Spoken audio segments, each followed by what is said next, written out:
Joining us now to break down the conservative response to these developments is Liz Harrington, the national spokesperson for the Republican National Committee. Liz, the Biden campaign has been asked at this point now during debates, on the road by reporters, by some voters as well, what their position is on court packing. Can we assume that their lack of answer means that their whole agenda is going to be more progressive than what they're letting on? Oh, absolutely. Otherwise, they would just come out and say, of course not. Of course, we don't support court packing. But clearly, the people who are running their party, the people who are out in the streets that have been wreaking havoc all summer long, destroying Democrat-run cities that are run by far left-wing politicians that do not enforce the law and only see the judicial system and legal system as another tool to go against their political opponents. And that, make no mistake, that's what this is about.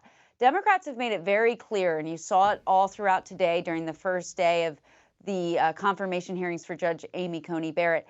They don't believe in the idea of an independent judicial branch. They believe in using it as just another means to push through their agenda, another radical, what's going on in the House of Representatives, the Green New Deal, everything else. They just see the courts as another instrument to push that through, even though they could never win elections by being honest about that agenda. And that's what's going on here.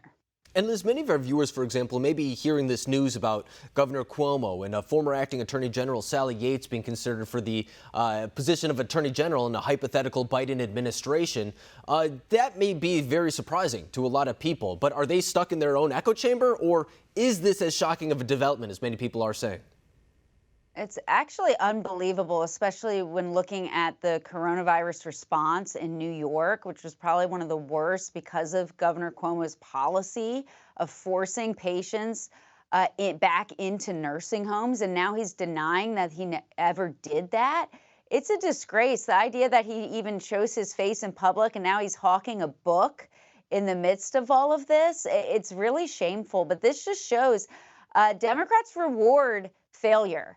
Look at Joe Biden, 47 years in the swamp, and he's at the top of the ticket. When has he ever delivered for the American people, let alone his party? He's only ever delivered for himself and his family, who got rich while our jobs went overseas. And this is the same thing. Sally Yates, is she going to be held accountable for what she did, signing off on the illegal spying of President Trump's campaign in 2016?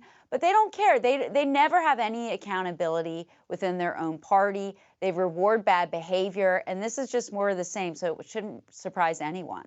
And Liz, you and I have talked about Sally Yates and how important it is for some of the findings of the Durham investigation to get out at some point, just so the American people have a better idea. Sally Yates, one of the individuals who have, as at this point, been named in some of the documents, and can be assumed that she's at least a subject of this investigation to some degree, could be the person then overseeing the release of those developments. So I think a lot of our viewers know how problematic that could be if she were to get that. But you brought up Judge Amy Coney Barrett before, and for example, her hearing kicked off today on Capitol Hill. A lot of senators we saw were there today. Some of them are in very competitive re-election campaigns right now. Does having them in and doing these confirmation hearings right now, does that take them away from the campaign trail, or can they walk and chew gum at the same time?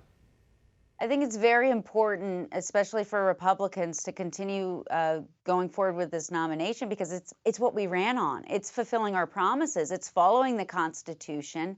And that's what Republicans do. Look, President Trump was very open and honest. He put out a list.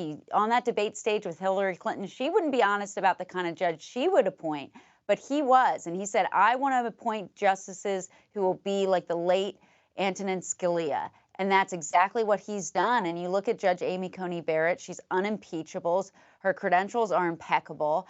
And they don't have a leg to stand on, the Democrats attacking her. But it's very revealing when you look at the way they are attacking her, saying that she's going to change policy. That just shows that they don't believe in an independent judiciary. They believe in using this institution, just like Sally Yates. The reason why she was fired was she wasn't following the law. She wasn't executing the law as what the executive branch is supposed to do.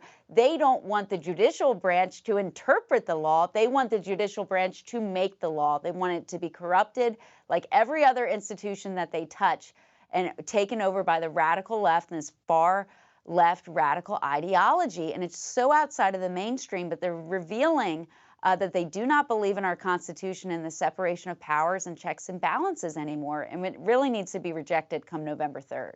And of course, when we're talking about these confirmation hearings, a big name that comes along with it is Judiciary Chairman Lindsey Graham, who himself is in a very contentious right now re-election campaign in South Carolina. And it got me thinking, too, a lot of times when we talk about polls, we do it to take into account the secret Trump voter, the people who aren't necessarily expressing their views out in the public the same way that many Democrats may be.